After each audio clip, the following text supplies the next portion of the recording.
What is going on, everybody? I am Jackson. And I am Tristan. And today on the Morning Cup, we are coming at you with a new brew from Ritual Coffee out of San Francisco. Out of the San Fran region.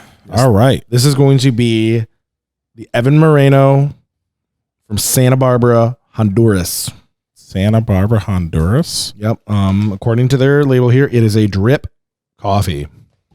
A drip coffee. Awesome. Cool. So it's very similar to a pour over, right? Same kind of method, pouring water over the grounds. So it should translate well to the show. Yeah, so Evan Moreno's farm is not only one of the most photogenic in the area, peeking out from the hills above the village of El Cedral, but the impeccable care he takes at every step makes his harvest some of the finest in Honduras. Most photogenic in Honduras? That's what they're claiming. You know, some people claim that Cafe is the most photogenic coffee shop in the state. Some have said it's the most Instagrammable place in Battle Creek. Ooh. Well, could be true. I don't know. You guys be the judge. So one thing I've noticed a lot lately is while many coffee producers are having their names as the single origin. Yeah. Because the roasters want to give the producers the credit they deserve for the amazing product they've been growing. And for a long time they didn't get that credit. And so part of, I would probably call it the fourth wave of coffee, is giving the producers more credit and literally putting their name on the product.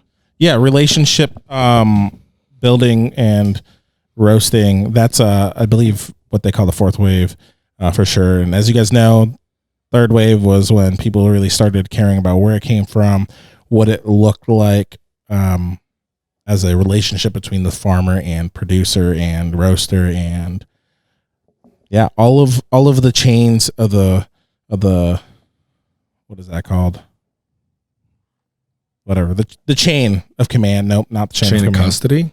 No, not quite. Chain of production. Sure. Yeah. So this logistics. Yeah.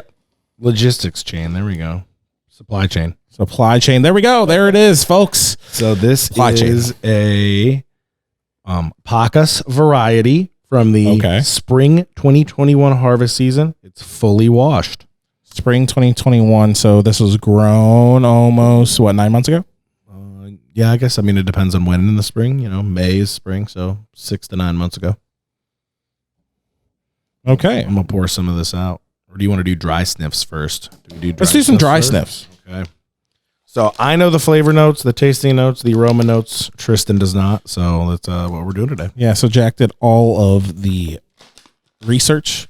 We have tried Ritual on here before. It is an industry leader over in San Francisco.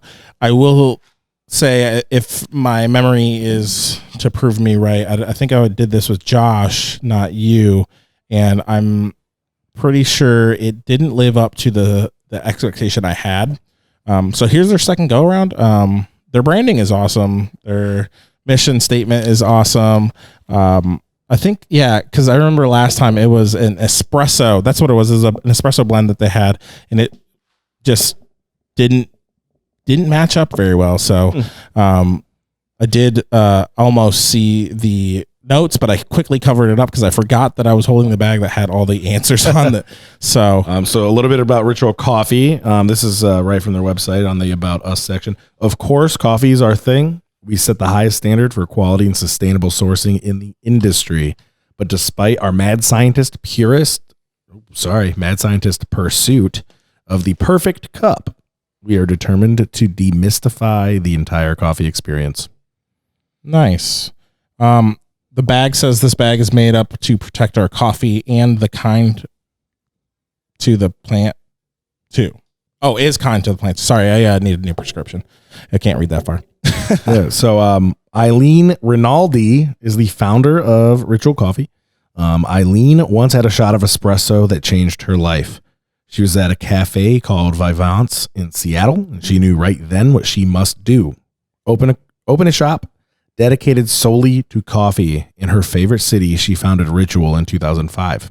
Awesome. So yeah, they're 16 years old.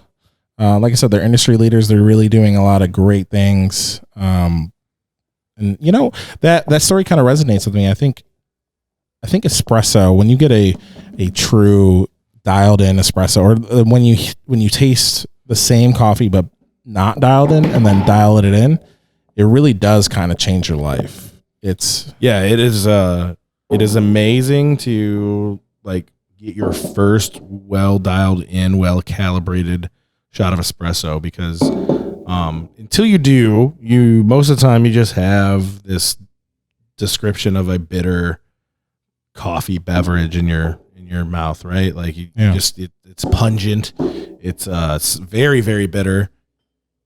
It's just not it. You think it's good. I remember when we did ours at Ferris, we were like, yeah, this is good. And AJ looked at us and was like, no, wrong. It's not. Let me dial it in for you guys. Wait, give it a second before you say it's good. And then he gave us a dialed in one. And wow. Yeah, it was an incredible experience. And so yeah, that kind of resonates with us. We already decided that we were going to get into the coffee business, but really going to a professional that trained us how to make coffee better really brought it home, because it is amazing to think that half a gram less of coffee can make a big difference, but it surely can. It really is. And like you said, it is very wild to kind of think that much. And you know, when we were teaching our people here how to dial it in, everybody at first will be like, oh, you know, it was 19.5 instead of 20. I was like, yeah, we need to get that up to 20, because that is a lot of coffee when it comes to an espresso. Significant difference. Yeah.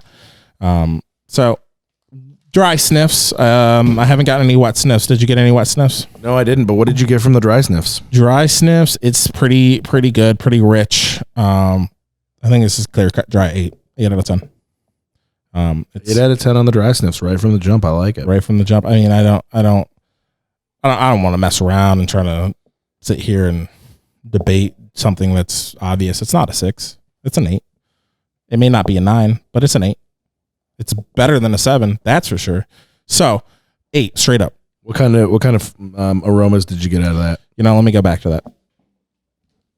I was just going off of just how the good it rating smelled. scale. Yeah. But let me get some more dry sniffs. I definitely get South American flavors. A little light, not as nutty, not as so not as chocolatey, so not like super dark and rich. Get some sort of fruit. Cranberry? A dried fruit, perhaps? Yes. Yeah.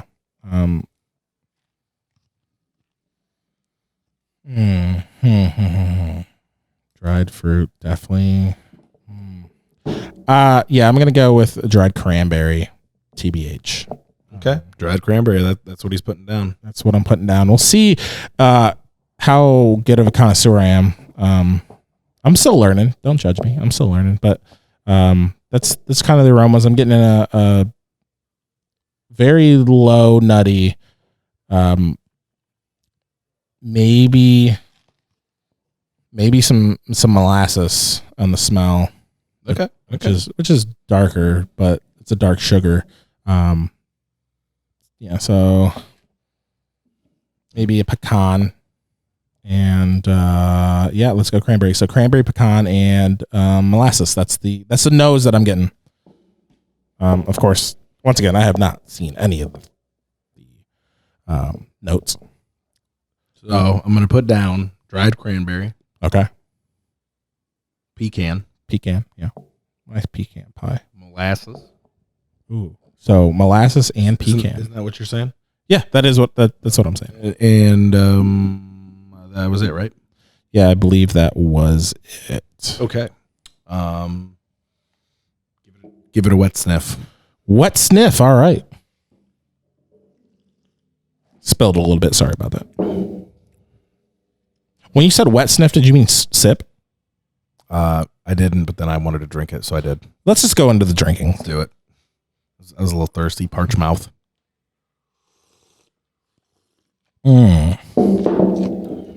Okay. Wow. On a side note, what I really like about these new mics, well, they're old mics. We just finally set them up. So I don't feel like I have to yell. Yeah, no. Hopefully we get the recording on our new micro SD. Jackson, funny story. I don't know if you guys really want to hear it, but you're gonna. So I asked Jack. I was like, "Hey, let's use the mics today. I got to go to Best Buy though and get a micro SD card." So he was like, "Sure." He came in. We went. He goes, "They sell cases at Best Buy, right?" I was like, "Of course." He said.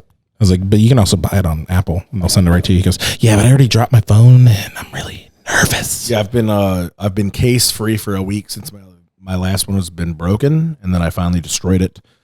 Case free for a week, only one drop. So, but hey, that's yeah. Okay, that's a laugher. That was not what I meant. I meant the applause, but and so I thought I was pushing my luck. So I figured, you know what, we're going to Best Buy. I may as well buy a case. Yeah. So we walk in there, go straight to the cases. He goes, "What phone do I have?" I was like, "Oh, you got a 12 Pro Max for sure." With confidence, I'll take that. I said it with confidence. And then, so he did that. He went up there. Oh no, I didn't say Max. I just said Pro. Yeah, I said 12 Pro. Yeah, hands down. Go up there. He's a little antsy. He wants that protection back on his phone. Pulls it out while I'm still getting the micro SD, and goes, "Man, this isn't the right size. It's too small." I'm like, "Oh, that's right. We have the Max." So we went back, exchanged it for the Max, different color. It was a blue. We exchanged the blue for a black for a 12 Max. It was crisp. It was a very sleek looking case. I loved it. It was nice. Silicone, nice grip. And then, yeah, I go, "Do you want to make sure that it fits before we leave?" He goes, "Actually, I do." Great idea. Ding. There you are. He puts it on. It fits in, but it's a little big. Have you ever put on gloves that are like slightly not even one size too big, like half a size. And so it's just like it doesn't fit right, and he's like, "I don't think this is it." He flips it over. The camera section's not the same. Not the same size. This is a little loose, not the same size. So gotta go back. Let's take into account this is the same lady that's helped him out twice already. Go back. Tristan opens his phone, finds out we have an 11 Max Pro. So for sure, guaranteed, it's in writing. I know for a fact we have that. Told him you need the 11 Pro Max. He goes, "Cool." And we look, there's none of the same ones that he had before, so he's got to settle for an OtterBox or something like that. I'm flipping through there. I see one that says 11 Pro. Grab it. Finally, great. Finally got my case. Go back up there. It was on sale. I just hate your mic stand. It was on sale. Woo. Half price. Price. Got some money back from his previous 2 purchases. Yeah. Lady laughs again because I'm back. Third time's the charm. And we get up to leave, and then Tristan's like, "Are you sure you don't want to check it again?" Yeah, okay, I'll check it. Wrong case. It's too small. It's too small. Wrong case. He didn't get the Max. He got just the Pro. And so I just returned it because I've had enough of that situation. I still have no case. He walked in there, went through 3 cases, 4 receipts, and left with nothing. And as I was walking away, I said, "I have 4 receipts and have nothing." The ladies were laughing because they heard me say that, because I'm not a quiet person, and the whole store heard me say that. Yeah. So funny story of what happened today. But back to the morning cup. Tell me, without giving away descriptions, what you think about this. Well, number one, I'm going to have to say this might be the best Honduras that I've drank. Yeah. Because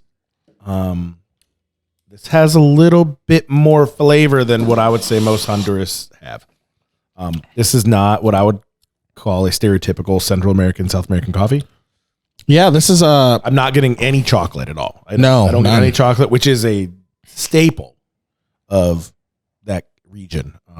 Yeah, and I get a very bright forward. It's very bright up on the front, which I love. I love a good bright opening to my cup of coffee. It kind of, to me, awakens my senses when I'm drinking it, and just kind of is a little punch of flavor at the beginning. You know, I think tasting it, I think it's going to be a cherry. Okay. I don't know. It's tough though, because it really does kind of taste like cranberry. And I get where you're coming from with that. I do. I'm a little obviously biased because I know what it tastes like. So that's another one of those things. Like I think we talked about it yesterday when we did the evening cup. Once you know those flavor notes, like, are you just inceptioning yourself to go, yeah, that's what that tastes like, or like, does it really taste like that? Yeah. I mean, I'm sure it does really taste like that. And as we discussed many times, like, it's not like he's drinking cranberry juice. It's just, that's how the flavors react on your tongue with your taste buds. You know, it kind of, I just looked up and saw the Palm Bomb picture that we have. Pomegranate. You're putting down pomegranate. So I'm putting down pomegranate for one. Okay.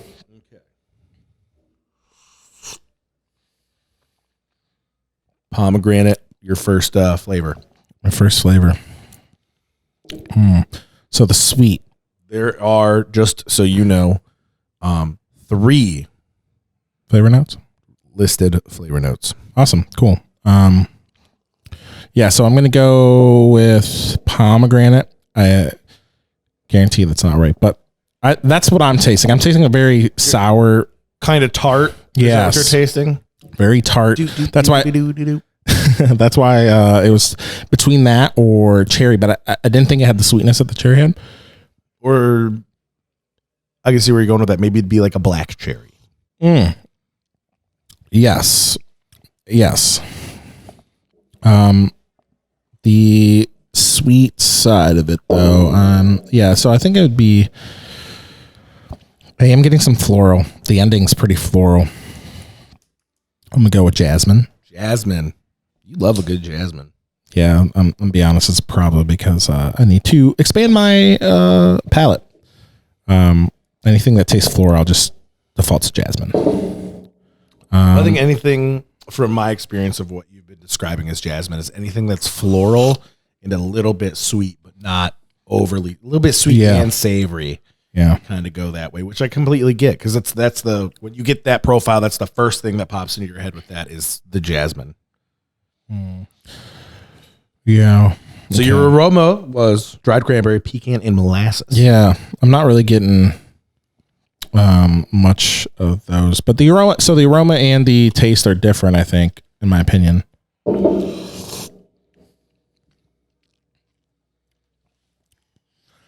Yeah. Not really getting much nuttiness. Let's go vanilla. So you're going to go vanilla. Okay. Yep. So to recap, pomegranate, jasmine, and vanilla. Yep. Are you ready? Yeah, I am ready.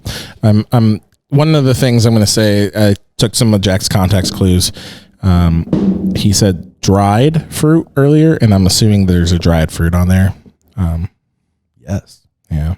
Is it cherry? No. If you're ready for this, I'll go with this. Yeah. So this is based off a trade, right?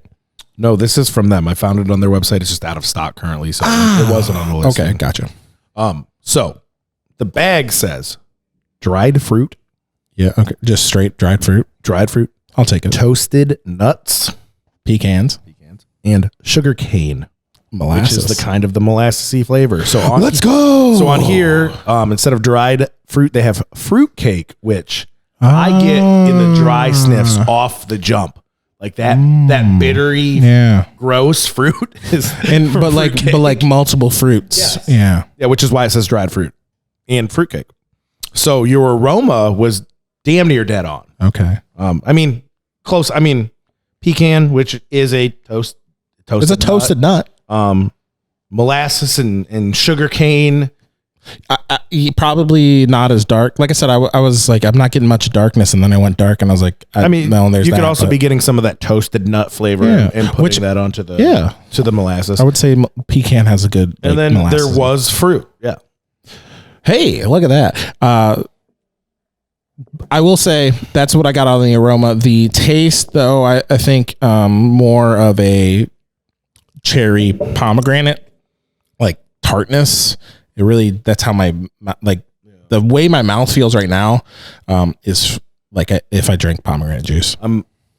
So I think part of the reason why they might say fruitcake, because if you're eating fruitcake, right, it's dry. It's kind of leaves that dry, like, taste in your mouth. I get that a lot. I don't necessarily get a specific fruit, but I know it is a little bit fruity, which makes a lot of sense as to why it is either dried fruit or fruit cake, because there's that. And fruit cake is also bitter. And this is not a super bitter coffee, but I get that bitter aftertaste as if you ate a slice of fruit cake. So yeah, that makes sense. The sniffs for sure. Like, now sniff it now. Like the sniff for sure. I really get dried fruit or fruit cake. It smells very good. Yeah, it's a good coffee. I like this a lot. Yeah, this is so Jack likes it a lot. I'm not saying I don't like it a lot, but I'm clarifying why Jack likes it, because I know his taste buds right now. He loves tart things, so this is very tart forward coffee.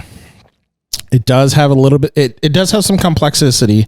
I would say on the smell, it has more complexity than the taste. Yeah, I would say the taste is probably 2 notes. I get 2 for sure. I don't. So I guess also I get a little bit of the dryness of if you were eating a pecan or something. Yeah, definitely. I don't get like pecan flavor, but I get the mouth feel of I just got done eating one. Yeah. So there's that. I really, and you're dead on, I really enjoy the bright sourness at the very front of it. I like that a lot. And I just like that in general. It's one of my favorite flavors. Yeah. It's tough for me though. Because while I like it,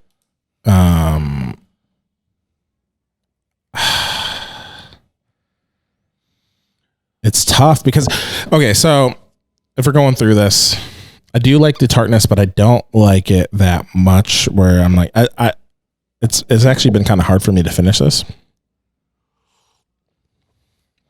I like how different it is. So I think I'm kind of there with you on this. I don't know if this is a coffee I'd get more than 1 bag of. Yeah. Which kind of sounds funny because I feel like that's a lot of our go-tos is I don't know if I'd get another bag of this, especially at the $21.75 mark for 1 bag.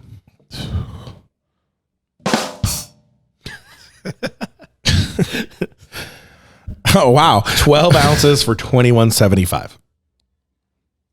Okay. So that's 2/3 of a pound. No, that's 3/4 of a pound, right? Close enough. Yeah. So that's pushing it up to. We should probably know this since they always come in 12 ounces and we never really have. Well, I know 8 ounces, half a pound. Correct. So this is half of a half. Yeah, there we go. So math, folks. Math. Common Core. Actually, I don't know if that's Common Core, but I mean, I use Common Core all the time, and I didn't have to go to it. I just learned it playing darts. It's actually really good. So that's pushing it probably more towards the $26 a pound, and that's a lot. Yeah, that is a lot. But you know, I get it. It's a quality coffee. It's clean. It is very good. It's drinkable. Yeah. If you don't like sour or bright or that like dry, bittery aftertaste, you probably won't like it very much. Yeah. Okay. I'm gonna do an exercise here. You got paper over there? Somewhere. All right. I want. Here's a pen. Do we need this? No. Okay. I want you to write down your score out of 10, and I'm going to write down my score, and then we're going to show each other's aroma. No, just the taste, just the taste. Okay. because I don't want us to talk up each other, down each other from points. So I want to reveal at the same time. I promise you guys I'm not looking. So yeah, very tart, it does have a little bit of that nuttiness. Sugar cane. I was having a hard time getting the sweet. As you saw, it took a long time on the sugar part, the sweet part. It was hard for me to pick that out. It's not very sweet. It's not, no. The acidic, it's pretty acidic, which isn't always bad or good. So it's pretty sick. It was like Jackson said, it was clean. Are you done? I'm done. Okay, cool. So what I wrote down was 6 out of 10. I wrote down 8 out of 10. 8 out of 10. Which, if you average that out, I believe that's right where it belongs. Not that I did that on purpose, but I just didn't. I knew if Jackson and I were to talk, and gave points of why I didn't like it or why he liked it, we probably would. It would probably average out to a 7 anyway, because we're on different ends of the spectrum of the flavors. Yeah, right. So 7 out of 10 on the taste. Not bad. It is definitely a specialty coffee. It is clean. It is got some complexity to it. And yeah, it's fairly good. I just don't think I would drink it again, really. Not that it was bad. I just don't like the flavor notes. So yeah, maybe I'm just not a Honduran guy. And so, and you know what? That might be there too. Like I said, this is the best Honduras coffee I've tasted. And I guess I don't know what the price point would have to be for me to buy another bag of coffee. It's also weird for me to say that because I don't ever have to buy bags of coffee. Yeah. Because we buy big bags of coffee. Yeah. It's tough, but my drinkability score, I'm gonna go with it right now, 6 out of 10. 6 out of 10. Okay. I should have planned ahead and done that too. I like the branding. Looks good. This is a cool looking bag. It's clean, it's neat. I like that they give credit to the obviously producer, the grower. Stands up great, makes a big sound when you put it down on the table. But at almost $22 for one bag. And actually, if I were to order a bag online, it would be more than that because I'd have to get it shipped. Yeah. So that's and if it's going to be at a retail store, am I going to pick up this bag for $22 and buy it again? Don't think so. I wonder. So it is a drip coffee. So this is exactly what happened last time. I remember it was like a summer solstice or winter solstice or I don't know, some sort of seasonal espresso, and it just was really, really sour, really upfront. And then we tasted it on an espresso, and it actually did taste really good after we got it dialed in. So your theory is that if we did this as a drip, it might be a little bit more watered down, better, a little bit more approachable for somebody who doesn't like as much of a bright flavor up front. Yeah, and then it would be really good, I think. So what you're saying is if we followed the directions of the bag, we might get a better experience out of it. Yeah, these guys might know what they're talking about. So throwing that out there, because I was thinking, I was like, drinkability, because I like Ritual, I like everything that they do. I've never been to their cafe, but I do know they put out good coffee. I like their branding. I like I said, they're giving credit. They're really building that relationship with the farmer. So I like everything they do. And they wouldn't be around this long if they didn't put out a good product. Yeah. Also, I'll give it a 6 out of 10 for drinkability too. Okay. So taste was 8 out of 10. Yep. Drinkability, we agreed 6 out of 10. Yeah. And so just because maybe this isn't Tristan's particular brand of vodka doesn't mean I don't like it. And I can recognize that this is a really good cup of coffee. I just don't like the flavor notes, and maybe we made it wrong. Well, and I guess that's like for me, like specifically in the shop, people ask for a Manhattan cold brew and they're like, "Oh, well, do you like it?" And I'm like, it's kind of a skewed question. I do not like hazelnut. So no, I don't like it, but it is a good drink. Like I know that it's a good drink. I just don't like hazelnut. So I'm not going to enjoy it as much. Yeah. So 7 out of 10. Good cup of coffee. Like I said before, on a spectrum of the morning cup scale, 7 is a specialty cup of coffee, and it's there. Yeah, it's right on at specialty level. So, would I want to buy drip coffee for $22? I don't know, but I don't personally. I don't think so. Yeah, but I kind of do want to go make a small batch of this here in the shop and see how it tastes on the drip brew. Yeah. All right. Well, thank you guys for joining us again. Hopefully you guys saw on Monday we're doing tips on coffee. We're bringing that in. Coffee tip Monday with Tristan. Yeah. So it's kind of adding to my Mug Club Monday kind of talking. This past week was talking about kettles and gooseneck kettles and why they're important. Wow. Yeah, like it's hot. This one that's still really hot. So go ahead and check that out. If you like what we're doing, please comment, like, subscribe. Also, let us know if this new mic setup works really well. I mean, we think it works really well. It sounds a lot better. I'm not having to scream at the camera across the way from us here. But it does bring a little bit different visually to the table, which is okay. I don't necessarily mind this. I think more people are used to people sitting behind mics now. Yeah. So let us know. Give us some feedback. Follow us on YouTube, Facebook, Instagram. And also, if you guys or gals have any coffees that you think we should try and rate, let us know. Let us know in the comments. Send us an email. Come into the shop and tell us. Shoot us a DM. We're here to serve you. And if you guys have any recommendations, let us know. Or if you're interested in a coffee and you don't want to spend the money before you know what it tastes like, let us know. Let us know. We'll test it out for you. But that is all for today. I hope y'all have a great rest of your day. Take it easy.